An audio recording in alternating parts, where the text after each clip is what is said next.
Hey friends, if you encounter SSL certificate errors across all browsers, not just one, across each and every browser, then please watch this video. I will guide you through the resolutions. Now, the main problem behind this is that the browser is not considering the date and time as correct. So make sure that the date and time is correct here, and if not, then you can sync it as follows.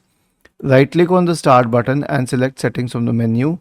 Go to the time and language tab on the list on the left hand side. Select date and time in the right pane. Turn the switch on for set time automatically. Turn the switch on for set time zone automatically. And finally click on sync now.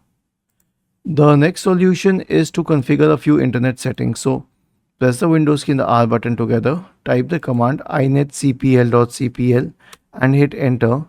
Go to the advanced tab, scroll down and then check the box associated with use SSL3. Click on apply and then on OK. This should solve the problem. Was this helpful? If yes, then please subscribe to the channel, and if not, then let us know in the comment section of this video on how we could help you further. Thank you for watching this video and have a nice day.